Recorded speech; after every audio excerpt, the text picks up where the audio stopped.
விஜய் அவர்கள் கொள்கை எதிரி பிஜேபி தான், அரசியல் எதிரி இந்த இடத்துல திமுக தான். அதுவும் இல்லாம பாசிசமா பிஜேபியை பார்த்தா பாய்சனா டிஎம்கேவை தான் பார்ப்போம்னு சொல்லிட்டு தெளிவாக தன்னுடைய உரையில அழுத்தம் திருத்தமாக இந்த மதுரை மாநாட்டில் வெளிப்படுத்தி இருக்கிறாரு தான் சொல்ல முடியும்.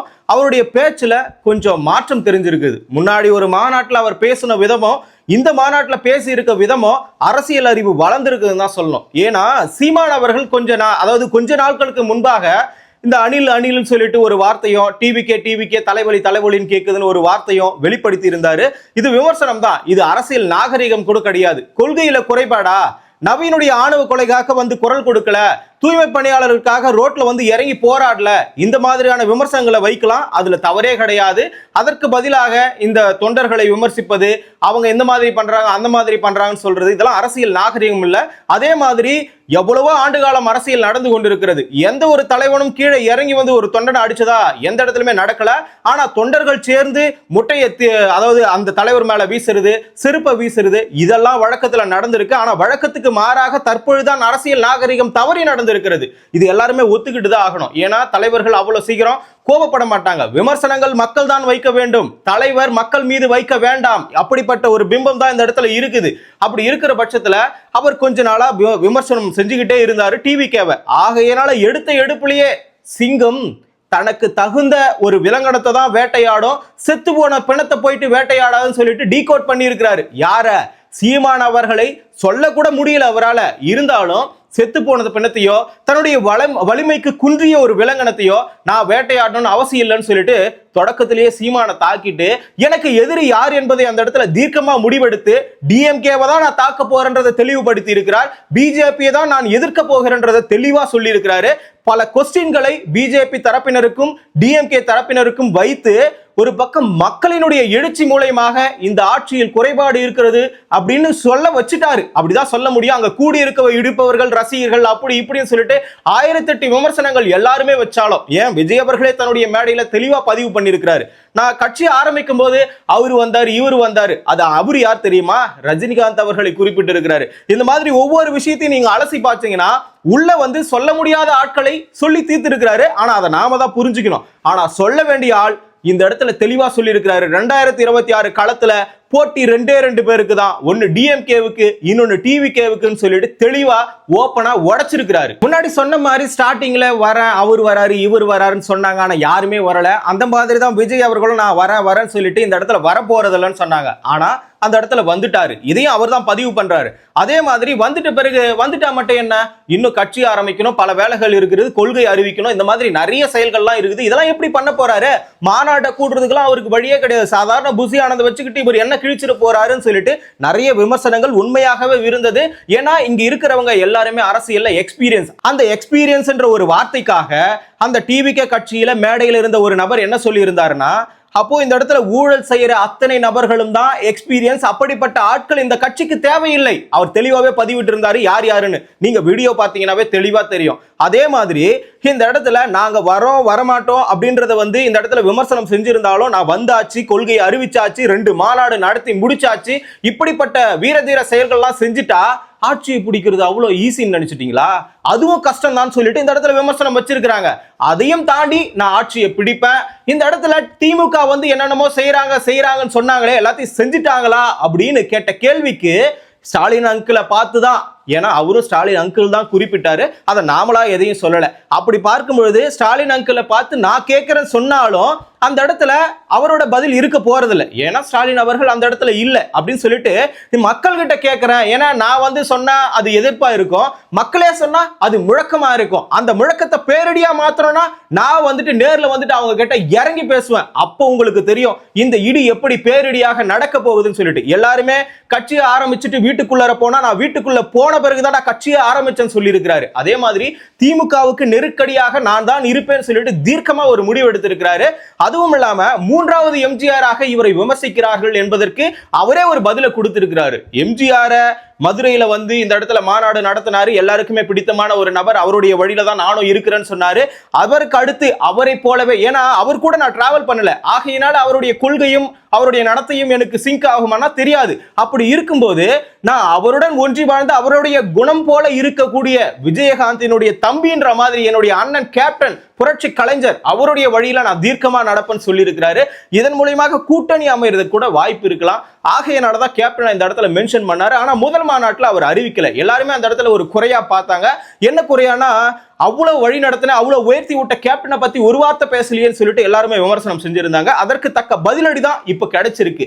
அதே மாதிரி கூட்டணியில அரசியல் பங்கீடு இருக்குன்னு சொல்லிட்டு தெளிவா ஆட்சியிலையும் அதிகாரத்திலையும் பங்குன்னு சொல்லிட்டு தெளிவா சொல்லி இருந்தாரு. இப்படி சொல்லுகிற பட்சத்துல அப்ப கூட்டணி அமைய போகிறதுனா அதை சஸ்பென்ஸாவே வச்சிருக்கிறேன்னு சொல்லி இருக்கிறாரு. இந்த மாதிரி கேப்டன் அவர்களையும் நல்லா உயர்த்தி பேசியிருக்கிறாரு, எம்ஜிஆர் அவர்களையும் உயர்த்தி பேசியிருக்கிறாரு. இந்த இடத்துல அண்ணாவையும் எம்ஜிஆரையும் ஒரு பக்கம், நடுவுல விஜய், இந்த மாதிரி ஒரு போஸ்டர் இருந்தது. இதற்கு விளக்கத்தை விஜய் அவர்களே கொடுத்திருக்கிறாரு. என்னன்னா, 1967 ஆட்சி பிடிச்சது அண்ணா, 1977 ஆட்சி பிடிச்சது எம்ஜிஆர், இப்ப 2025 ஆட்சி மாற்றம் என்பது இப்பொழுது நடக்க போகிறது அப்படின்னு சொல்லிட்டு சிம்பாலிக்கா சொல்லி இருக்கிறார். சிம்பாலிக்னு சொல்ல முடியாது, தெளிவா, அதாவது உற்று நோக்கும் அளவிற்கு, எல்லாரும் புரிஞ்சு கொள்கிற அளவிற்கு மற்றவருடைய தலைவர் இவங்களை போயிட்டு ஏன்பா எடுத்துட்டு வந்தாங்க தானே உங்களுடைய கேள்வி.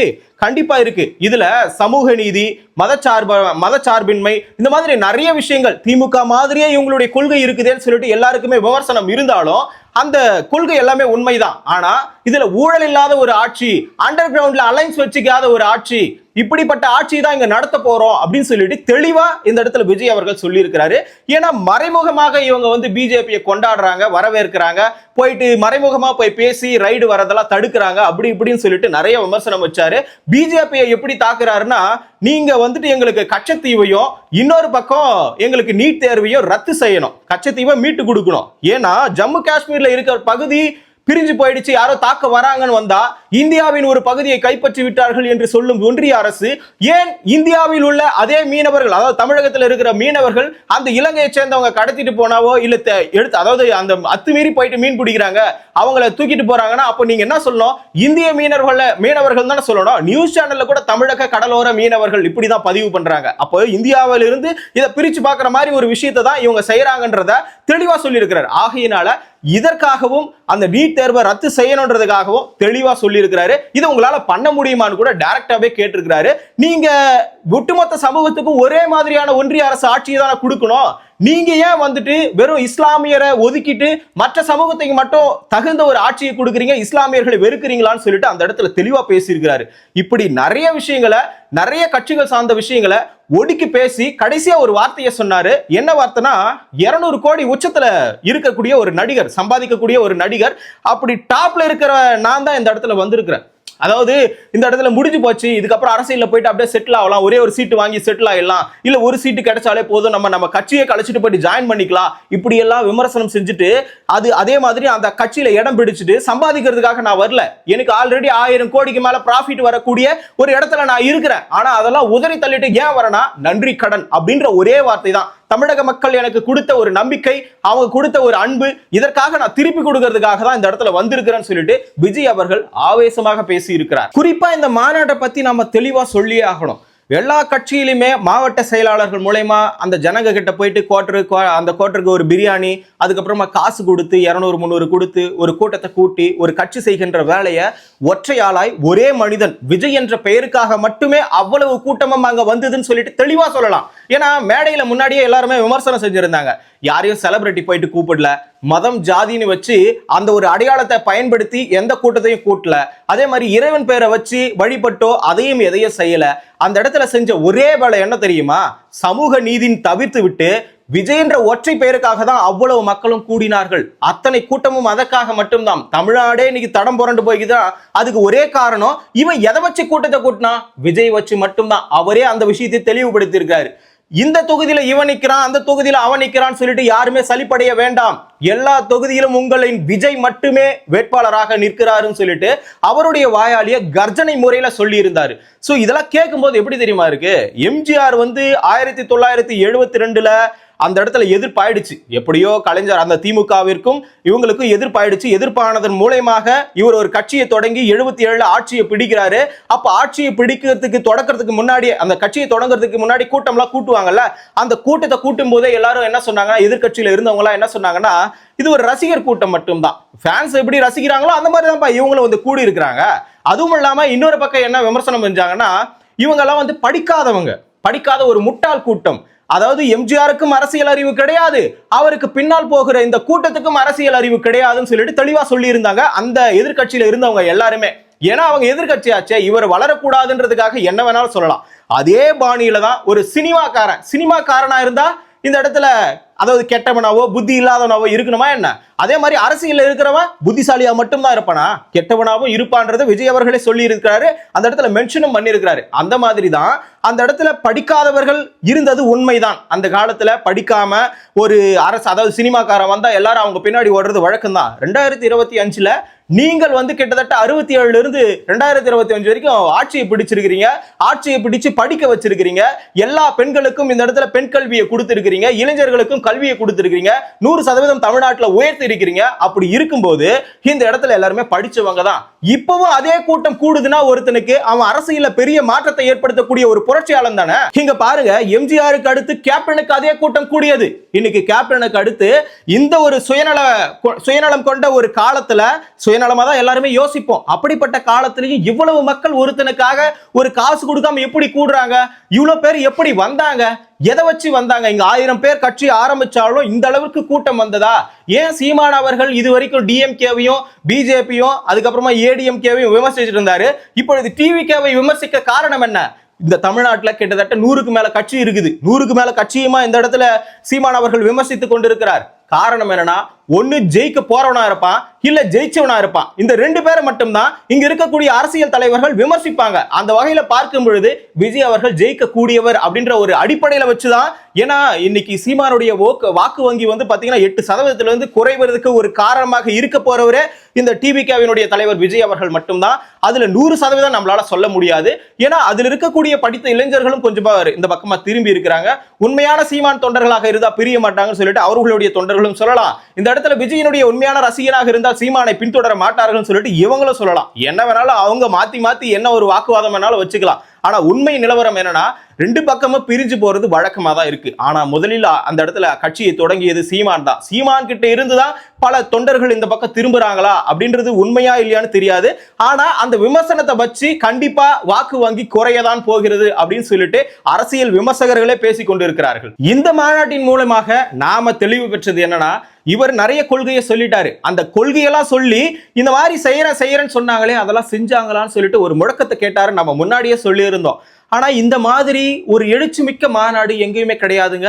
ஏன்னா இவர் ஒற்றை வார்த்தை சொன்னவுடன், ஒரு தலைவன் சொன்னவுடன் அதற்கு மாறாக அவங்க செய்யலன்னு சொல்லிட்டு கூட்டமா சேர்ந்து முழக்கமிடுறதே இந்த இடத்துல பெரிய விஷயம் தான். கோர்ட்டுக்கும் பிரியாணிக்கு போயிருந்தா அவன் அசால்ட்டா வீட்டுக்கு போயிட்டு இருப்பான். இடையிலேயே நிறைய நியூஸ் சேனல்ல என்ன பண்ணாங்கன்னா, இங்க மாநாட்டு திடல்ல இருந்து எல்லாருமே கிளம்பி போறாங்க. ஒருத்த காலையில இருந்து ஏன் 3 நாளைக்கு முன்னாடியே வந்து சேர்ந்துட்டான். நியாயமாவே பேசுவோம். 3 நாளைக்கு முன்னாடி 2 நாளைக்கு முன்னாடி அங்கிருந்து வந்து பஸ்ஸை பிடிச்சி எப்படியோ வரான்.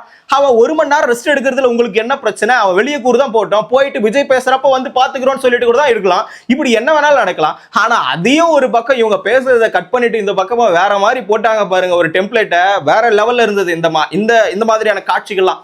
அதுவும் இல்லாம அந்த டெம்ப்ளேட்டை கூட மறந்துட்டு இருப்பாங்க. ஏன்னா மாநாட்டு திடலுக்கு வெயிலின் காரணமாக வருவது போவது ஈஸி தான். ஏன்னா அங்கேயே ட்ரோன் மூலமா தண்ணி எல்லாம் தெளிச்சாங்க. அப்படி இருக்கிற பட்சத்திலும் விஜய் பேசுறப்ப அந்த இறைச்சல், அந்த சத்தம் எதுவுமே குறையல. அவர் பேசும்போது அதே ஒரு எப்படி ஃபர்ஸ்ட்ல அந்த மாநாட்டுக்கு வந்திருப்பாங்களோ அப்படிதான் இருந்தாங்க. அப்படிதான் அந்த மாநாடு முடிவு பெற்றது. அதுவும் இல்லாம அவரை பொறுத்த வரைக்கும் மேடையில வந்து பெரிய பெரிய செலிபிரிட்டி எல்லாம் வர வைக்கல. பெரிய எம்எல்ஏவோ முன்னாள் எக்ஸ் எம்எல்ஏவோ ஏதோ ஒரு கட்சியிலிருந்து வந்து கூப்பிட்டு வந்து நீங்க வந்து பேசுங்க அப்படின்லாம் சொல்லல. அங்க ஒரே ஒரு ஆள் மட்டும்தான், விஜய் மட்டும்தான் இருக்கிறார். வேற யாருமே தெரிஞ்ச முகம்லாம் கிடையாது. ஆதவ அர்ஜுனா கூட தாவேகாவில் இணைந்த பிறகுதான் பெரிய ஆளா தென்பட்டார். அப்படி இருக்கும்போது அவருடைய கருத்தும் வெளிப்படுத்தினாரு. மன்னராட்சி ஒழிக்க வேண்டும், இளைஞர்கள் எல்லாரும் வாங்க, தம்பிகளா நீங்க மேல வாங்கன்னு சொல்லிட்டு நிறைய கருத்தை அந்த இடத்துல வெளிப்படுத்தி இருந்தாரு. இதையெல்லாம் மனசுல வாங்கி இன்னைக்கு இளைஞர்கள் அதே வழியில போவாங்களா, அங்க இருக்கக்கூடியதெல்லாம் வாக்கு வங்கியாக மாறுமா அப்படின்ற விமர்சனம் மீண்டும் எடும். அதுதான் உண்மை. ஏன்னா வந்துட்டோம், விஜயை பார்க்கறதுக்காக வந்தோம், அந்த ஃபேமுக்காக வந்தோம், வேற எதுக்காகவும் வரலன்னு சொல்றவனும் அங்க 1000 பேர் இருப்பான். அப்படி இருக்கும்போது இந்த ஓட்டுகள் எல்லாம், அங்க இருக்கக்கூடிய ரசிகர் கூட்டம் எல்லாம், அங்க விஜயை பார்க்க வந்தவர்கள் எல்லாம், தாவேகா தொண்டர்களாக வந்தவர்கள் எல்லாம், தோழர்கள் எல்லாம், பெண்கள் எல்லாம், குழந்தைகள் எல்லாம் வாக்கு வங்கியாக மாறுவாங்களான்னு சொல்லிட்டு நீங்க கமெண்ட்ல சொல்லுங்க. அடுத்த மாநாடு வரைக்கும் காத்திருப்போம்.